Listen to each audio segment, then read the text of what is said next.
주님을 찬양받으시기 합당하신 만왕의 왕이십니다. 우리 주님께 다시 한번 주님 감사합니다.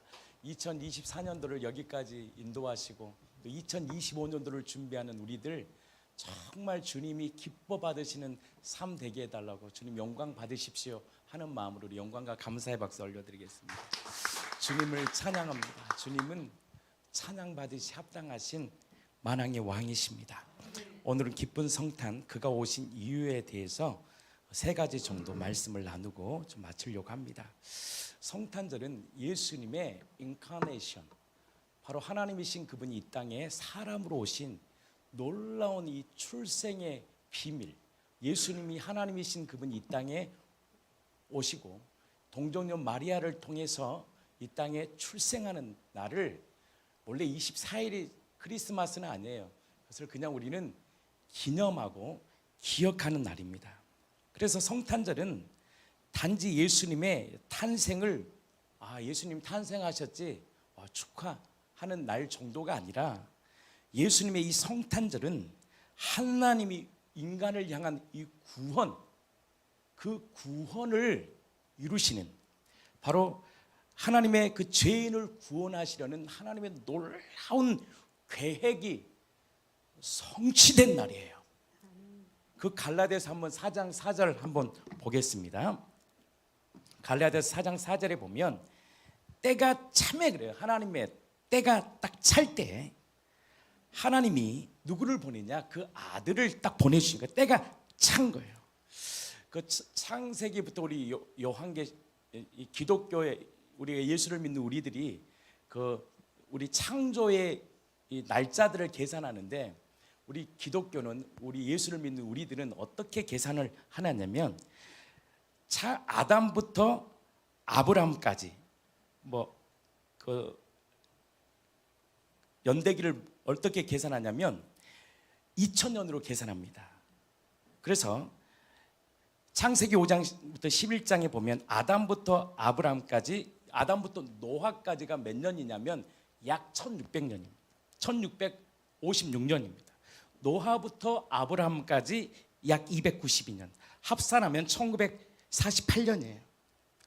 1948년이 어떤 날입니까? 48년. 아브라함부터 예수님까지, 아브라함부터 출애굽까지가 430년, 약 출애굽부터 성전 건축까지가 약 480년, 성전 건축부터 바벨론 포로기까지 약 400년, 바벨론 포로기부터 예수님 탄생까지가 약 600년, 합산하면 약 2000년이에요.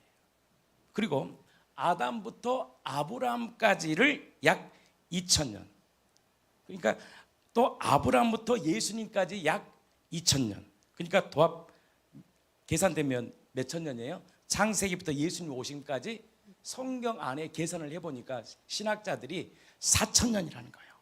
그리고 지금 예수님이 오시고 지금 2024년, 약 2000년. 그럼 몇 천 년이에요? 6000년의 역사 가운데 하나님이 4000년의 역사를 기다리다가 때가 딱 찼을 때 이 땅에 누구를, 율법 아래에 있는 자들을 어떻게 하려고? 구원시키려고. 율법 아래에 있다는 것은 율법 아래에, 통제 아래에 있어요. 요구의 통제에, 율법을 딱 제정하시고 주님 창조주가 이 율법 아래, 딱 율법 아래 있지 않는 자들, 율법을 지키지 않으면 구원을 받을 수 없는, 율법 아래 살아갈 수 없는 요구 아래, 통제 아래 살아가는 우리들에게 예수님이 그 율법, 바로 시간을 뚫고 이 땅에 율법 아래 바로 우리에게 찾아오셔서 율법의 모든 요구들을 다 이루어버리신 거예요. 예수님이 완벽하게 이루시고, 율법의 정죄, 율법은 우리를 정죄하거든. 너 이대로 안 하면 넌 죽는 거야, 넌 사형이야. 정죄와 속박에서 우리를 구원하신 거예요. 이것이 무엇이냐? 성탄의 의미입니다. 그래서 죄인을 구원하시려는 아들의 명분을 얻게 하시려고, 죄인을 구원하시고 또 우리에게 뭘 주셨느냐? 종으로 살았던, 평생을 종으로 살았던 우리에게 아들, 첫째 아담이 하나님의 아들이었잖아요. 대리 통치자였잖아요. 이 아들의 명분을 얻게 하시려는 하나님의 놀라운 계획이 성취되는 날이 어떤 날이냐? 성탄절입니다. 그래서 성탄절의 핵심 가치가 뭐냐? 인카네이션 됐다는 거예요. 하나님이 인간의 이 4,000년의 역사 가운데, 또 이제 예수님이 오시고 지금 6,000년, 예수님 오기 전까지 4,000년의 역사 가운데 하나님이 인간의 역사 속에 딱 들어와 버린 거예요. 그래서 인카네이션, 성육신이 뭐냐? 하나님이 인간의 모습으로 이 세상에 오신, 이 땅에 오신 사건을 바로 예수 그리스도를 통해 보여주신 이 육신, 성육신, 인카네이션, 하나님이신 그분이 이 땅에 사람으로 오셨다는 이 놀라운 이 성육신이 무엇이냐?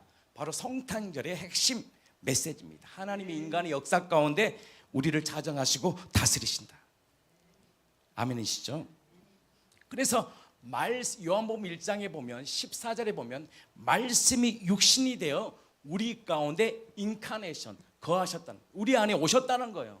지금 우리 안에 계시다는 거예요. 우리 대한민국의 역사의 주관자가 누구냐? 예수 그리스도라는 거예요. 그 역사를 공부하고 이렇게 하다 보면 아까도 우리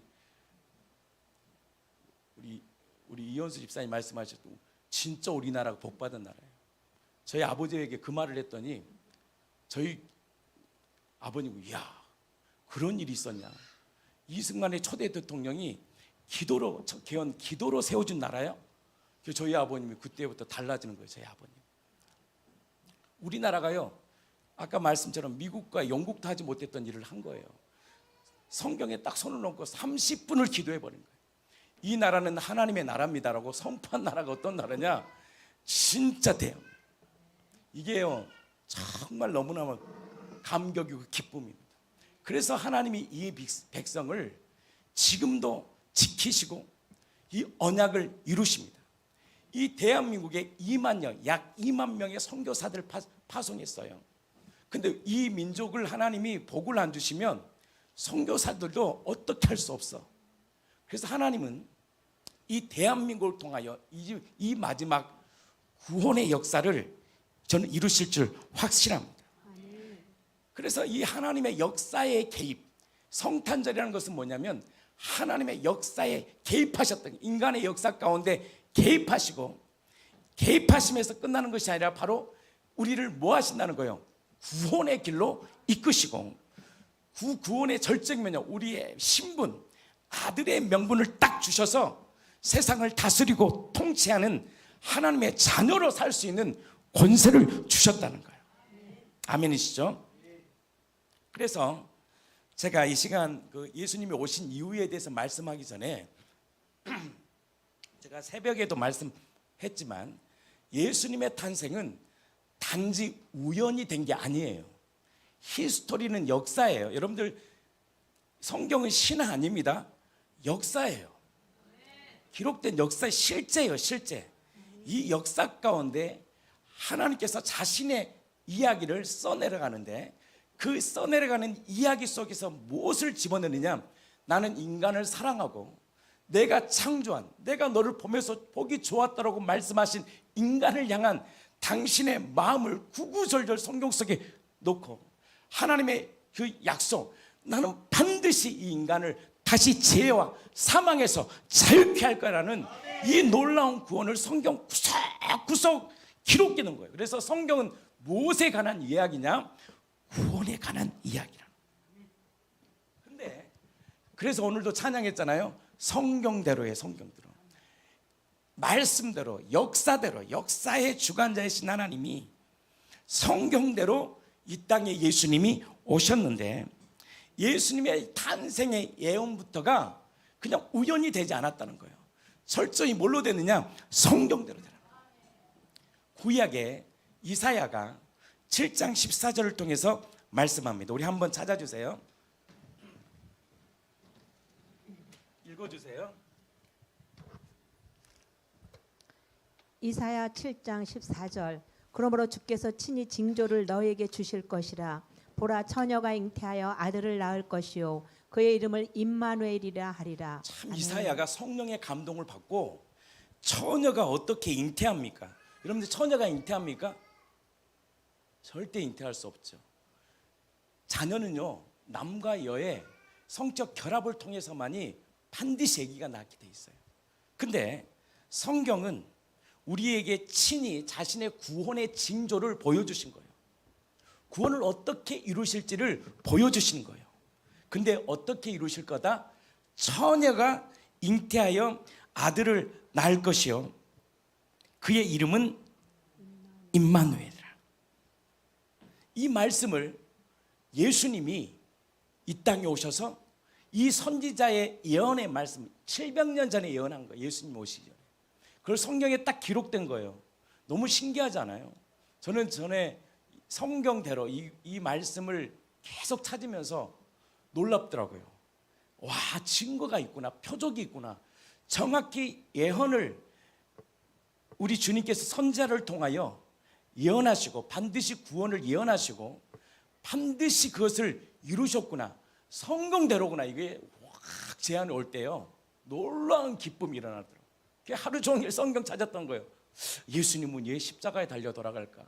제가 찾아본 거예요. 그래서 신명기를 읽다가 그 말씀이 있는 거예요. 아, 예수님이 나무에 달려야 되는구나. 성경대로 다 찾아본 거예요. 제가 하나하나 찾아보니까 말씀 속에서 와, 이것을 700년 전에 어떻게 이것을 예언하지? 그래서 그것을 정확하게 이루시지? 우리 마태복음 1장 23절 말씀 한번 읽겠습니다. 마태복음 1장 23절. 좀 찾아주세요. 함께 한번 읽어보겠습니다. 보라, 처녀가 잉태하여 아들을 낳을 것이요, 그의 이름은 임마누엘이라 하리라 하셨으니. 처녀가 잉태하여 아들을 낳을 것이요, 그의 이름은 임마누엘 하셨으니. 이를 번역한즉 하나님이 우리와 함께 계시다.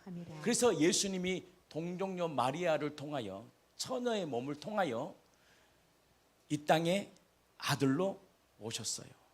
뭘 이루신 거예요? 구약의 말씀을.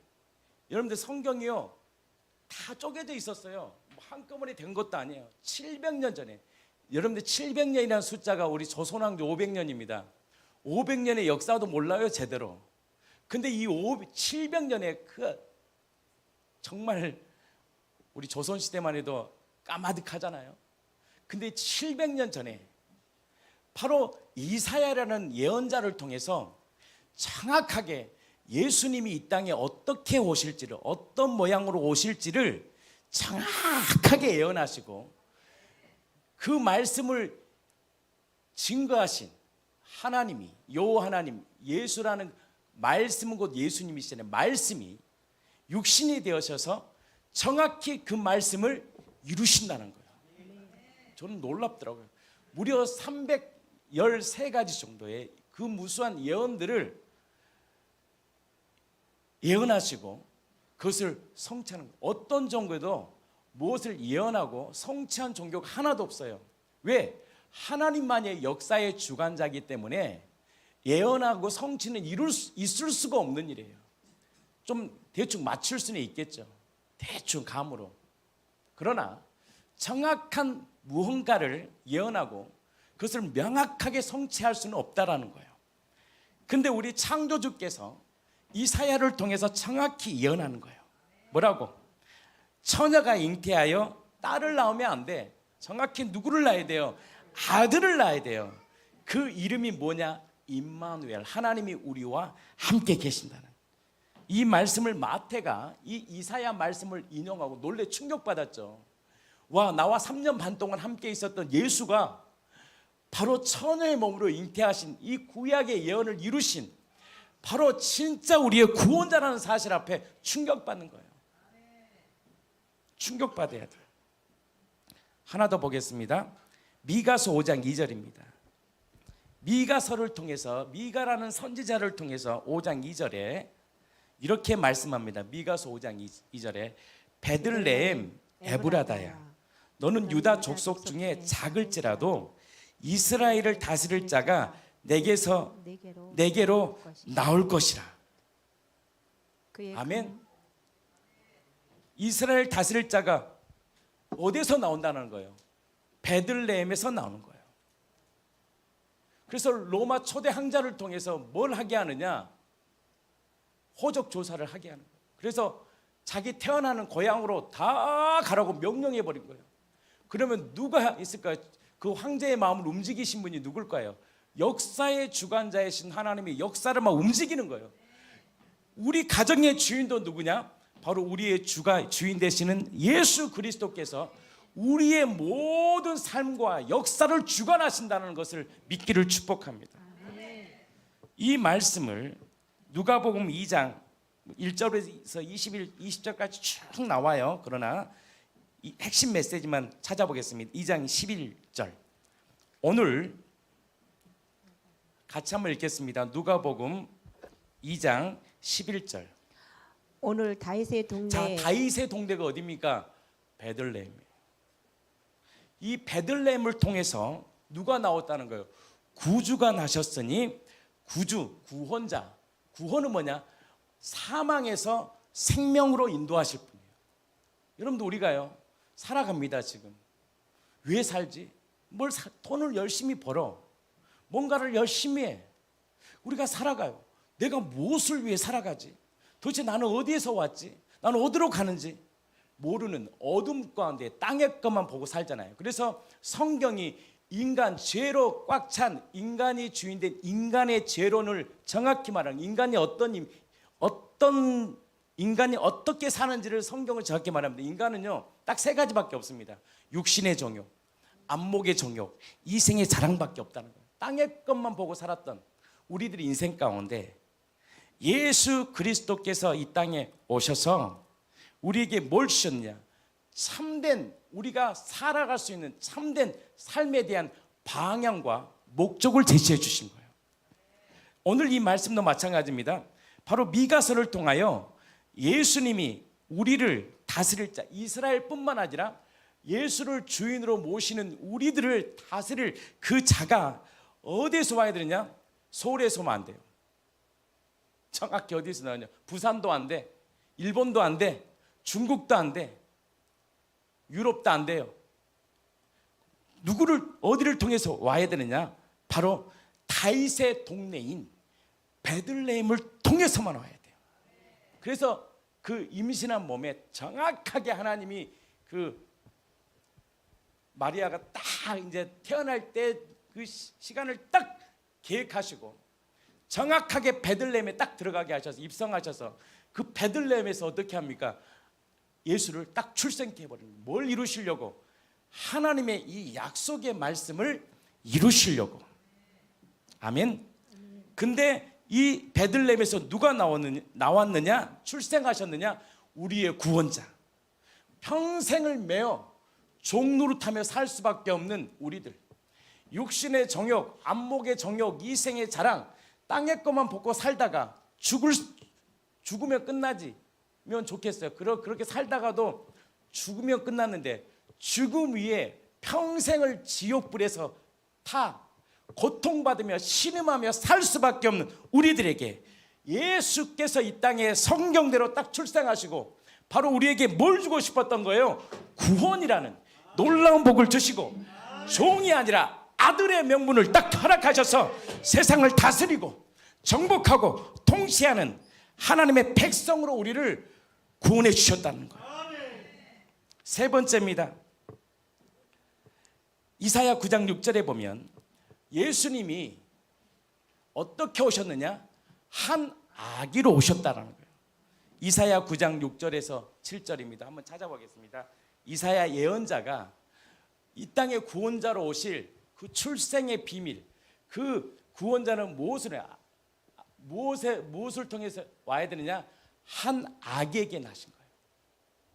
한 아기가 우리에게 날 텐데, 출생할 텐데, 한 아들을 우리에게 주실 텐데, 그의 어깨는 정사를 메었고 그의 이름은 기가 막힌 경영자고 상담가다. 그리고 전능하신 능치 못할 일이 없는 하나님이시다. 영원한 우리의 아버지시다. 진짜 평강의 왕이 이 땅에 뭘로 오시는 거예요? 아기로 오실 메시아의 탄생. 그가 바로 누구예요? 신성 하나님이시라는 것을 바로 우리 주님이 이 예언자 이사야를 통해서 700년 전에 예언하시고 그 예언의 말씀을 바로 몇천 년, 4,000년 후에 바로 정확하게 그 말씀을 때가 참에 이루시고 바로 우리에게 뭘 주셨느냐? 구원이라는 이 놀라운 복을 주셨어요. 자, 요한복음 1장 14절입니다. 성육신하신 말씀이 하나님 되심을 요한이 정확히 알게 된 거예요. 야, 말씀이 이 땅에 사람으로 오시는 거예요. 육신이 되어 우리 가운데 거하심에. 여러분, 이게 놀라운 신비입니다. 우리가 그의 영광을 보니 아버지의 독생자의 영광이요 은혜와 진리가 충만하다. 그러니까 그 예수를 눈에 보이지 않는 하나님을 보고 싶으면 누구를 봐야 되냐? 예수님을 보면 눈에 보이지 않는 하나님을 볼 수가 있는 거예요. 우리 이렇게 질문하잖아요. 하나님이 보이냐고. 도대체 하나님이 있으면 나한테 증거를 대보라고. 그래서 하나님이 자신이 하나님이 인카네이션, 바로 이 땅에 사람으로 오셨잖아요. 눈에 보이지 않는 하나님을 볼 수 있는 유일한 한 분이 누구시냐? 아기로 오신 예수예요. 그 예수님이 바로 하나님이란 사실을 무엇으로 완전하게 딱 증거했느냐? 인간이 할 수 없는 이 두 가지, 사망의 권세를 깨부시고 우리를 향한 십자가의 사랑을 딱 보여주시면서, 아, 저분이 진짜 우리를 사랑하시는, 우리를 보면서 좋았다라고 기분 좋아하셨던, 우리를 창조하셨던 하나님이 이 땅에 사람으로 오셨구나. 아멘이시죠? 이 놀라운 복을 주셨다는 거예요. 그러니까 구약은 예언하신 거예요. 정확하게 예수님이 이 땅에 어떤 모양으로 올지를 정확히 예언하시고, 바로 신약에 오셔서 예수님이 이 모든 예언을 다 이루신 거예요. 그래서 예수님이요, 십자가에 달려 처형될 때 뼈가 꺾였어, 안 꺾였어요? 왜 안 꺾이냐? 6월절에 어린 양은 뼈를 꺾으면 안 돼. 그러니까 하나님이요, 역사의 주관자잖아요. 다 역사 가운데 조정하고 통제해버리는 거야. 그러니까요, 두 사형수는 뼈를 꺾어서 안 꺾었어요? 꺾어요. 근데요, 못 꺾게. 왜? 약속을 이루어야 되니까. 그래서 예수님을 마음의 주인으로 모시는 가정은요, 반드시 하나님의 그 구원을 이루십니다. 아멘. 좀 크게 좀 합시다. 반드시 그 구원을 이루십니다. 그래서 성경에 모든 말씀을 예언하시고 그것을 이루시고 성취하신 그 유일하신 분이 누구냐? 예수입니다.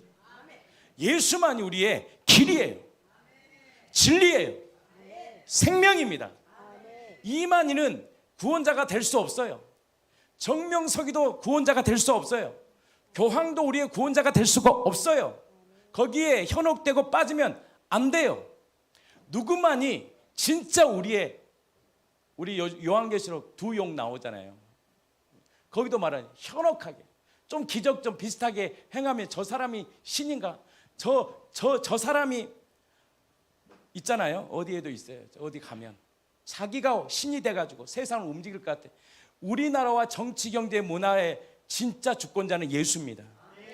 교회들이 예수를 바라보고 예수 안에서 주시는 삶을 살면, 교회가 부흥하면 나라와 민족은 다시 부강해집니다.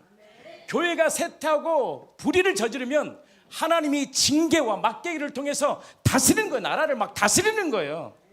나라의 어려움과 혼란은 누구의 책임이냐? 교회의 책임이에요. 우리의 책임이에요. 하나님의 관심은 교회입니다. 교회. 하나님의 꿈은 교회를 통해서 하나님의 영광을 드러내신다는 거예요. 아멘이시죠? 그래서 예수 그리스도께서 뭐대로 오셨냐? 정확하게 성경대로 오셨다는 거예요. 엄청 중요해요. 신의 자매는 엄청 중요해요. 이거 떡 성탄절날 100만 원 더 파는 것보다 더 중요합니다. 이거 엄청 중요합니다. 엄청 중요해요. 아멘. 중요합니다. 정말 중요해요. 예수님을 아는 것이요, 최고 중요한 겁니다. 아멘. 엄청 중요해요. 할렐루야. 예수님을 아는 게 너무너무 중요합니다. 근데 그 예수님이 뭐대로 오셨다? 성경대로 오셨다는 거예요. 성경대로. 신의 자매 뭐대로 오셨다? 잘하셨어요. 성경대로. 약속대로 오셨다는 거예요. 율법대로 정확히 오셨다는 거예요. 정확하게 그냥 느낌대로 오지도 않아. 정확히 구약 가운데 예언하시고 그 말씀을 성취해버린 거예요. 그러면 예수님이 왜 이 땅에 오셨느냐? 많은 이유가 있지만 저는 세 가지로 나누었습니다. 세 가지를 딱 여러분들에게 말씀하고 마치겠습니다. 첫 번째는 구원입니다. 아까 말씀했잖아요. 우리를 구속하시려고. 근데 구원의 진짜 절정이 뭐냐? 우리의 신분을 회복시키는 아들의 명분을 다시 되찾아낸 거예요. 여러분들 우리가 세상을 다스리려면요 신분이 바뀌어야 되거든요. 아무리 좋은요 절대 여러분들 받을 수 없어요. 제가 전에 간증했잖아요. 목사님 일 도와주고 막 자기 아들도 있는데 그 빌딩 저한테 안 줘요. 그 건물 저한테 안 줘요. 아무리 내가 잘해도요 그분은요 한계치야. 나에게는 누구에게 주겠어? 기분 나빠도요 아들한테 말도 못해. 아들한테 줄 수밖에 없어요. 아들의 권세는요 신분이 달라요. 종은요 상속이 될 수 없어. 상속자가 될 수 없어. 아들의 명분을 딱 받을 때 세상을 다스립니다. 아들 줘요. 줘 주겠어요? 아무리 내가 찾아가도 도와주고 헌신해도 절대 저 안 줘요. 통장에 100만 원도 안 줘. 누구 주냐? 100만 원 있으면 자기 아들 줘. 왜? 아들이 최고야. 그게 질서에 마땅한 거예요. 마땅한 거. 소원할 게 하나도 없어. 아들 주지 그럼 누구 줘? 마찬가지예요. 하나님 우리를 구원하신 건 아까 때가 참에 우리에게 뭐냐? 아들이라는 이 명분을 딱 회복시켜야 돼. 이게 구원을 이룰 수 있는 표거든. 아들의 신분이 바뀌어야지 그 신분의 권세를 누릴 수 있어요. 그래서 예수님을 영접할 때 어떤 권세를 받느냐? 자녀의 권세를 받는 거예요. 자녀의 권세. 아멘이시죠? 아들의 권세를 딱 받을 때 하나님께서 원하시는 일하시는 모든 목적대로 하나님의 뜻대로 그것을 이룰 수 있는 권세는 누구에게 있느냐? 자녀에게 있어요. 아들밖에 없어. 아들. 여기서 아들의 기준은 딸도 포함해 자녀라는 얘기를 하는 거예요. 자녀. 또 딸을 가지신 분은 소원해하지 않기를 축복합니다. 자녀의 권세랑 자녀. 우리에게 구원, 구속하시면서 주시는 절정이 뭐냐? 아들의 명분을 우리에게 허락하시려고. 아멘이시죠? 그거 한 번 더 찾아보겠습니다. 4장 5절 말씀 한 번 더 읽어보겠습니다.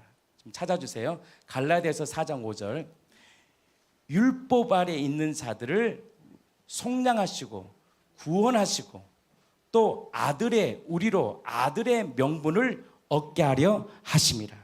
다른 버전 이렇게 말합니다. 율법 아래에 있는 자들을 어떻게 하시고 구속하시고 또 우리가 아들로 어떻게 다 입양되게 하려 함이라. 그러니까 우리가 죄로 인해서 하나님과 우리의 관계가요 깨졌어요. 그래서 아무리 노력해도요 아무리 해도요 종은요 그 신분이 바뀔 수가 없어요. 삼성회사 아무리 노력하고 밤낮 일해도요 삼성 회장 뭐 안 돼요. 누가 돼요? 아들 된 거예요. 아들에게 주는 거예요. 모든 게 아들의 권세 아들에게 주시는 거예요. 구원은요 죄에서 자유케 하는 것뿐만 아니라 우리에게 뭘 주셨느냐? 아들이라는 이 명분을 할 거예요. 아들로 입적해 버린 거예요. 너는 내 아들이야. 이제 너 이제 종 아니야. 왜? 우리가 아들이 되기 전에 우리의 정체성이 무엇이냐? 평생을 매어 종노릇하며 살았거든. 우리 히브리서 한번 보겠습니다. 2장 14절 15절입니다. 우리 한번 보겠습니다. 2장 14절 15절 말씀 한번 보겠습니다. 자녀들은 혈과육에 속하였음에 그도 또한 같은 모양으로 혈과육을 함께 지니심은 죽음을 통하여 죽음의 세력을 잡은 자 곧 마귀를 멸하시며 또 죽기를 무사함으로 한평생 매어 종노릇하는 모든 자들을 놓아주려 하심이니. 한평생 아멘. 종노릇하여. 그러니까 맨날 무엇을 먹을까? 입을까? 먹을까 염려할 수밖에 없는 인생이 우리의 인생입니다. 이게 우리예요. 진짜 우리의 팔자입니다. 팔자. 그렇게 살 수밖에 없는 우리 평생을 종노릇하며 살 수밖에 없어. 근데 예수님을 내 마음의 주인으로 모시고 그분이 나를 다스리고 통치할 때 하나님께서 우리의 인생을 이끌어 버립니다. 그래서 요한복음 16장 9절에 보면 죄에 대해서 폭로하는데 죄가 뭐냐 다른 게 아니다. 너희가 나를 믿지 못하는 거예요. 뭘 믿어? 예수님이 출생하시고 예수님이 십자가에 죽으시고 예수님이 부활하시고 승천하시고 예수님께서 우리에게 뭘 주셨느냐? 우리에게 새 생명을 주셨어. 너 이제 종 아니야. 떨지 마. 놀라지 마. 두려워하지 마. 너 이제 아들의 신분으로 입적됐어. 너 이제 내 아들이야. 내가 너를 낳았어. 라고 끊임없이 복음을 통하여 말씀하는데 믿지 않아.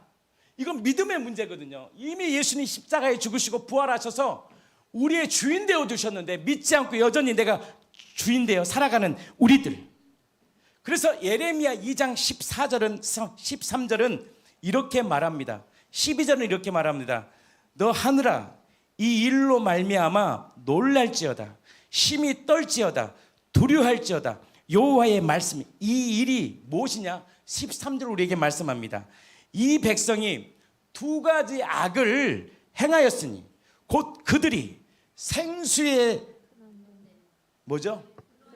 근원인 버린 것과 생수의 근원인 셈인 나를 버렸고 또 나를 버린 것과 스스로 웅덩이를 판 것인데 그것은 물을 가두지 못할 터진 웅덩이라는 거예요. 그러니까 우리가 놀랄 일이 뭐냐? 진짜 우리가 정말 놀랄 일이 뭐냐? 어둠 가운데 몰랐어요.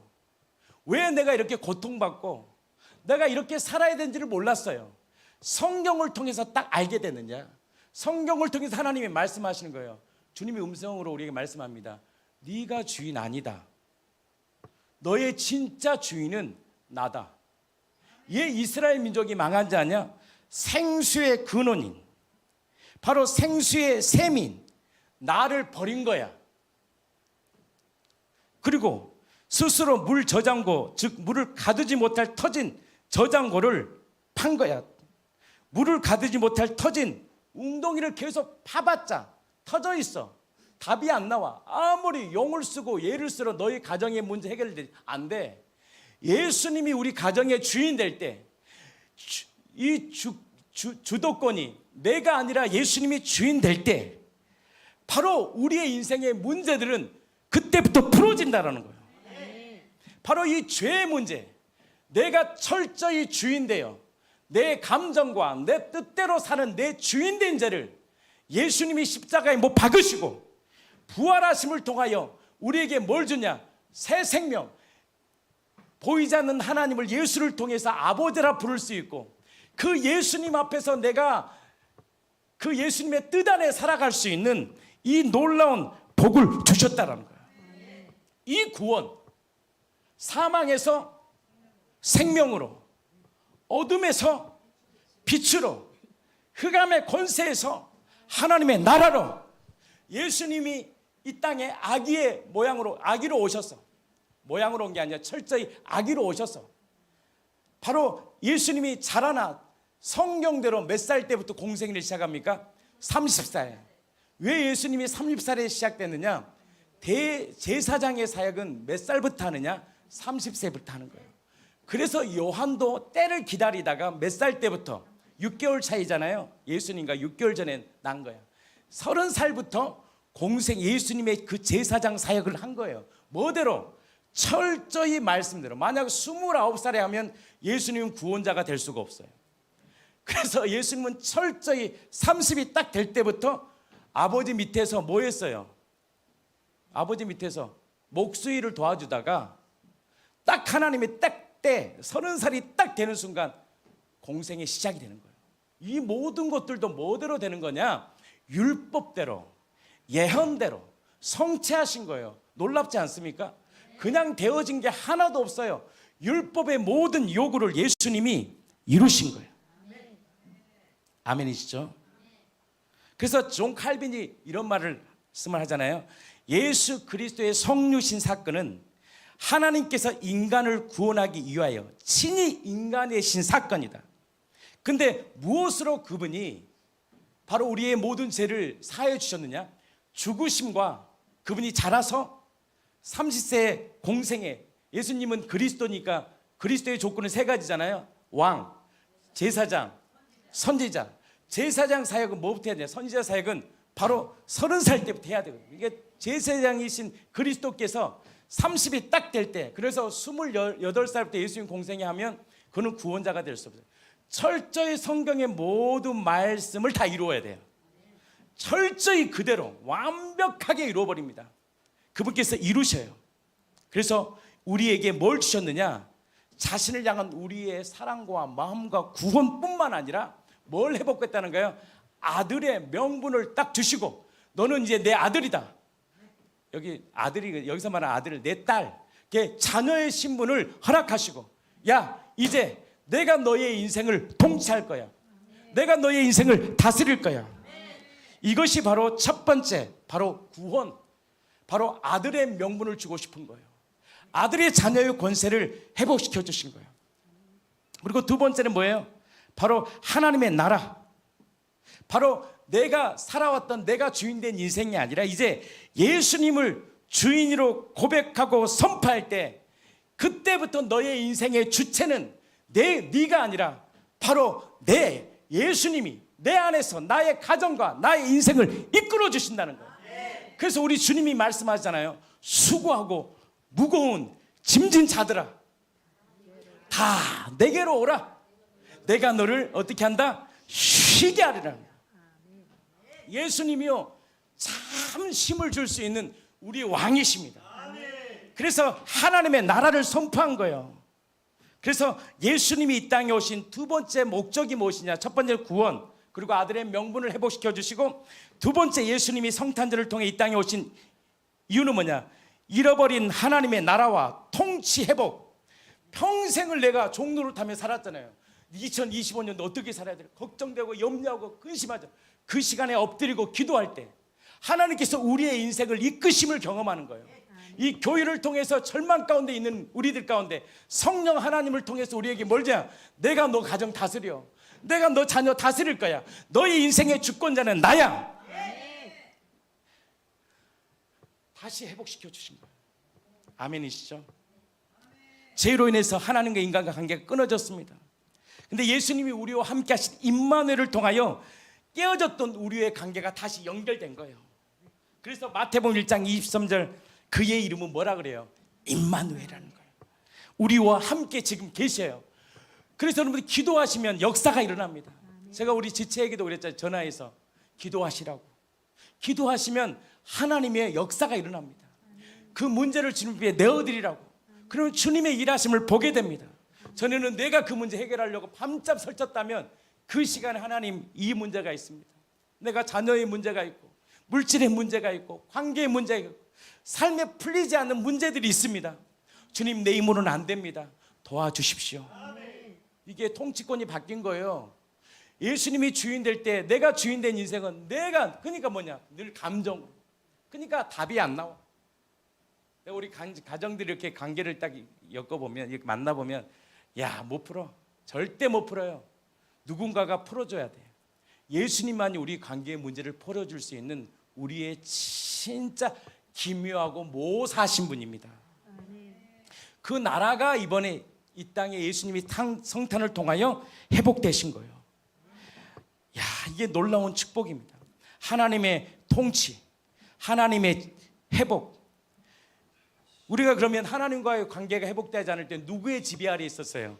마귀의, 사단의 지배 아래 살아요. 사단의 특징, 감정 보게 한다.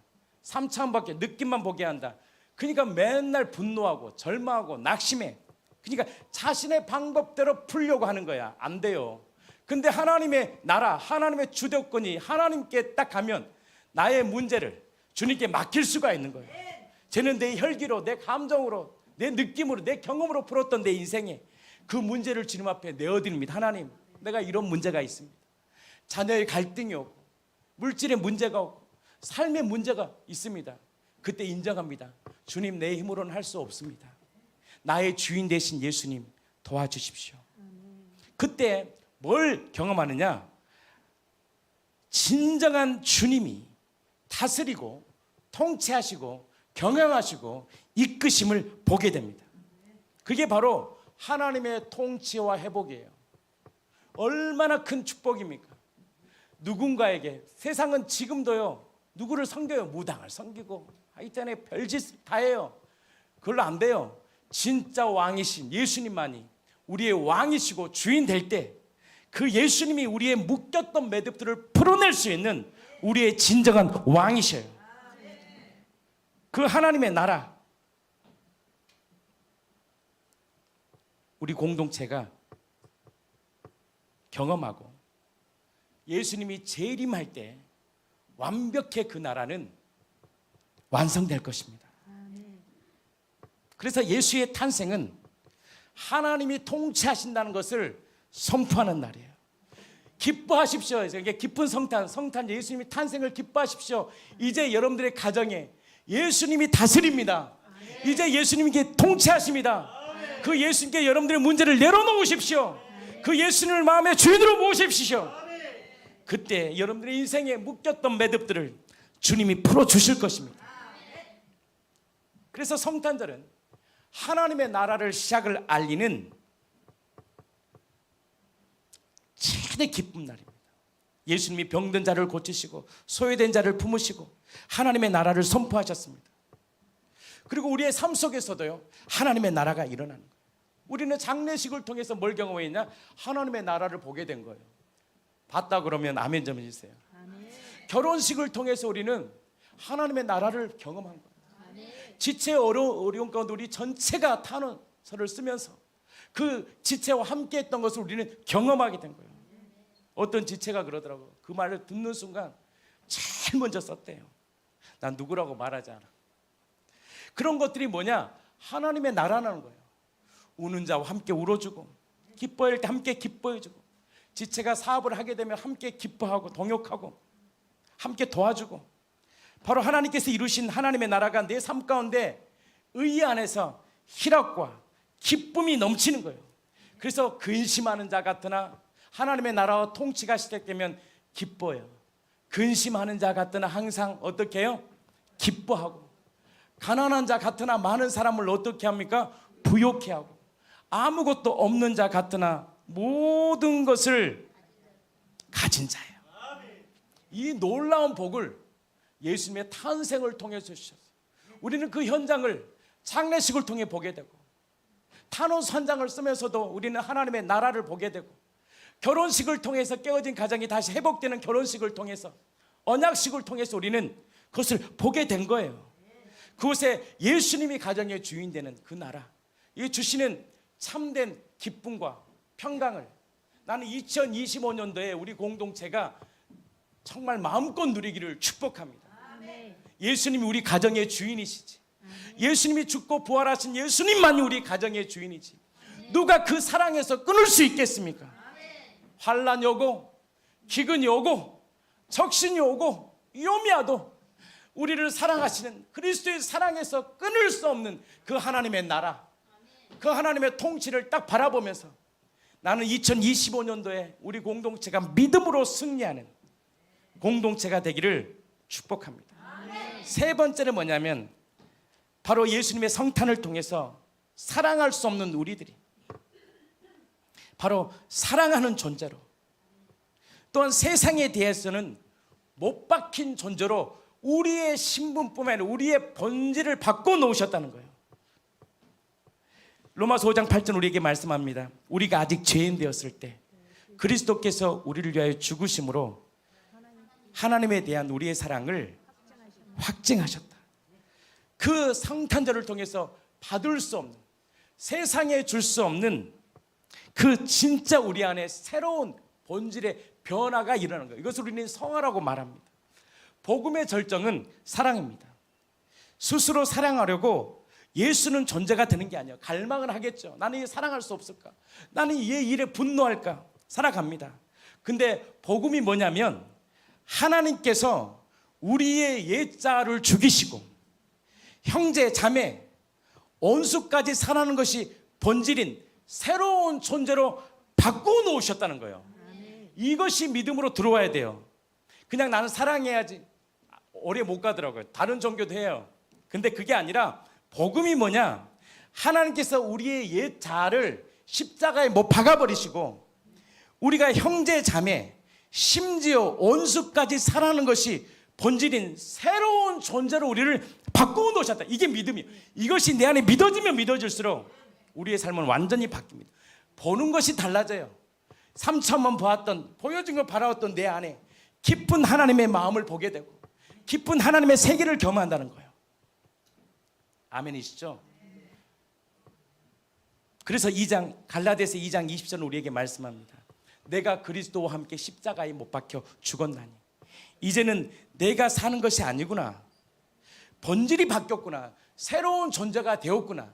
이것이 나도 사랑할 수 있는 존재고 나도 세상을 이길 수 있는 존재고 단 조건이 있어요. 하나님이 함께 하실 때. 하나님이 그래서 우리가 죽도록 뭘 바라봐야 되냐? 그 믿음이신 예수님을 바라봐요. 주님이 행하신 그 일을 바라보시는 거예요.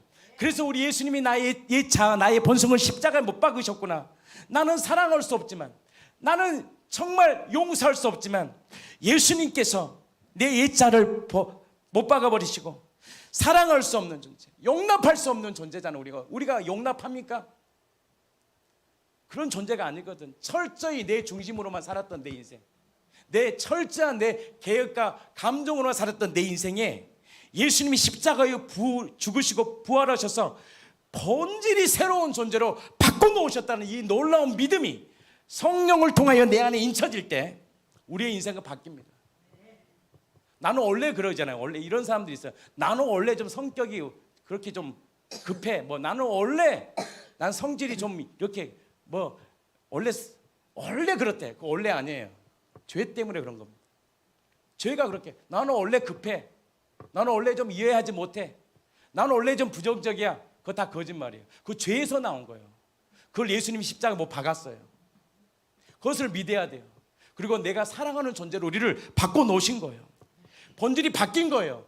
예수님이 십자가에 죽으실 때 나 중심으로 살았던 나는 원래 이러거든. 이해해. 하루 이틀 이해하지. 10년 20년 해봐요. 골병 듭니다. 사람이 상처로 가득해. 자기는 다 토해냈으니까 낫겠지. 뒤끝이 없대 자기는. 근데 남들은요 그것 때문에 상처받는. 그런 거 아니에요. 그거 다 죄 때문에 나온 겁니다. 내가 주인된 죄 때문에. 이것이 성령을 통하여 어느 순간 내 안에 인정되고 회개되어질 때 바로 예수님이 옛 자를 죽이시고 바로 형제 자매를 사랑할 수 있는, 용납할 수 있는, 원수, 이건 정말 어려운 말인데 원수까지 사랑할 수 있는 본질적인 새로운 새 피조물로 우리를 바꿔놓으셨구나. 그래서 고린도서 5장 17절 우리에게 말씀합니다. 그런즉 누구든지 그리스도 안에 있으면 새로운, 우리 같이 한번 읽겠습니다. 새로운 피조물이라. 이전 것은 지나갔으니 보라 모든 것이 새롭게 되었다. 예수께서 십자가에 우리의 옛 자아를 함께 못 박았어요. 옛 사람은 끝난 거예요. 우리는 이미 세상과 정에서 해방된 자입니다. 새롭게 창조된 아들의 신분을 가진 존재입니다. 이것이 믿어지면 믿어질수록 범사의 그분을 인정하게 됩니다. 때로는 마귀는 계속 우리의 감정이 옛사람을 자극합니다. 분노케 하고 절망케 하고 우울케 해요. 근데 우리는 선포해야 됩니다. 이미 나를 절망케 하고 우울케 했던 나의 옛사람을 예수님이 십자가에 못 박았지. 나 새로운 피조물이지. 나는 사랑할 수 있는 존재지. 나는 용납할 수 있는 존재지. 나는 하나님의 새 피조물이지. 존재로 우리를 바꿔놓은 시작점이 어떠냐? 예수님의 성탄이라는 거예요. 그리고 믿음으로 싸우는 거예요. 그 모습이 보일 때 기도하는 거, 하나님 안 됩니다. 내가 다짐했는데 여전히 내 마음에 분노가 오고 여전히 내 마음에서 우울함이 오고 여전히 내 마음에서요 정죄감이 옵니다. 용납할 수 없는 내 마음 어떻게 해야 됩니까? 자녀에게 주신 복이 뭐냐? 기도할 수 있는 복을 주셨습니다. 그 문제를 주님 앞에 고백해 보라는 거예요. 인정해 보라는 거예요. 그래 너는 안 돼. 그래서 예수님이 너를 위하여 십자가에 죽으셨어. 그래서 예수님이 이 땅에 오신 거야. 그 믿음을 딱 풀 때 그 애통하는 심령 가운데 하나님이 뭘 주시냐? 이로함을 줘요. 여기서 이러면 감정의 위로 정도가 아니에요. 복음이 내 안에 들려집니다. 그래서 나의 모든 옛사람을 십자가에 못 박아주고 어느 순간 내가 변해버려요. 저는 같으면 용납할 수 없는 내 인생. 어떤 사람은요, 뭐 문제 있으면 도망가 버려. 그랬던 자들이 믿음으로 나옵니다. 주님 앞에 나올 수 있는 믿음을 갖게 돼요. 전 같았으면 분노하다가 지쳐서 자던 사람이 회개하게 됩니다. 하나님 죄송합니다. 제가 이런 자입니다. 고백합니다. 그때 무엇이 내 안에 들려져야 되느냐? 기쁜 소식, 복음이 내 안에 들려야 돼요. 나를 새로운 존재로 바꿔주셨는데 내가 믿지 못했구나. 그게 죄잖아요. 믿지 못하는 그 문제를 주님 앞에 내려놓을 때 복음이라는 이 놀라운 신비, 나는 죽고 내 안에 예수가 사는 이 놀라운 구원을 날마다 경험함으로 어느 순간 내 모습 속에서 그리스도를 발견하고 어느 순간 내 삶에서 가정에서 하나님의 나라가 이루어지고 주변이 놀라는 거예요. 당신 예전에 그런 사람 아니었는데 어떻게 이렇게 변화됐나? 나를 위해 죽고 부활하신 예수님의 그 은혜가 나를 이렇게 나댄 것이 다 주님의 은혜라고 고백할 수 있는. 그래서 2025년도에 가정들마다 우리의 삶마다 사업장마다 하나님의 구원과 하나님의 나라의 통치와 하나님이 주시는 그 사랑의 놀라운 물결들이 우리의 가정과 교회와 삶 가운데 가득 넘쳐 예수로 부족함이 없는 시편 23편의 놀라운 복을 받는 저와 여러분들의 삶이 되기를 예수 그리스도 이름으로 진심으로 축복합니다. 우리 시편 23편의 말씀 한번 읽고 우리 공동체가 한번 읽고 마치겠습니다. 우리 한번 읽어보겠습니다. 여호와는 나의 목자시니 목자시니 내게 부족함이 없으리로다. 우리 다 같이 한번 읽겠습니다. 시작. 그가 여호와는 나의 목자시니 목자시니 내게 부족함이 없으리로다. 그가 나를 푸른 풀밭에 누이시며 누이시며 쉴 만한 물가로 인도하시는도다. 3절입니다. 내 영혼을 소생시키시고 자기 이름을 위하여 의의 길로 인도하시는도다. 4절입니다. 내가 사망의 음침한 골짜기로 다닐지라도 해를 두려워하지 왜 해를 않을 두렵잖아요. 이제 내게 아니에요. 주님이 내 인생의 가정의 왕이시고 주님을 인정하기 때문에 맡길 수가 있는 거예요. 아멘. 내 염려를 주님께 맡길 수가 있어요. 아멘. 나의 고통을, 나도 고통이 많아요. 저도 살다 보니까 고통이 많아. 그 고통을 주님 앞에 내어드릴 수 있어요. 풀 수 없는 실타리가 있어요. 저도요 많습니다. 어떻게 이걸 풀어내지? 이거 안 풀어내면 큰일인데 그때 기도하고 무릎 꿇으면 하나님이 지혜와 명철을 주셔서 때에 따라 피할 길을 주시고 이길 힘도 주시고 뺨을 맞을 수 있는 힘도 주시더라고요. 무릎을 꿇을 수 있는 힘도 주시고 뭐 좋은 것만 있는 게 아니에요. 수치를 당하여도 거기에 상처받지 않는 힘도 주시고 보니까 하나님이, 그러니까 저도 얼굴이 상하지 않고 여기까지 왔습니다. 아니면 다 상했을 것 같아요. 저도 얼굴이 다 상하고 늙어버리고 그 상처로 왔으면 제가 다 늙었을 것 같아요. 근데 그 수많은 시간 가운데 그것을 하나님의 주권 아래 인정되고 고백하고 나아갈 때 세상이 줄 수 없는, 세상이 이해할 수 없는 하나님의 위로의 신비를 부어주시더라고요. 해를 두려워하지 하지 않을 것은 주께서 나와 함께 하십니다. 주의 지팡이와 함께 읽겠습니다. 주의 지팡이와 막대기가 나를 안위하시나이다. 5절입니다. 함께 읽겠습니다. 시작. 주께서 내 원수의 목전에서 내게 상을 차려주시고 기름을 내 머리에 부으셨으니 내 잔이 넘치나이다. 자, 6절 말씀 한번 다 같이 함께 읽고 오늘 설교 마치겠습니다.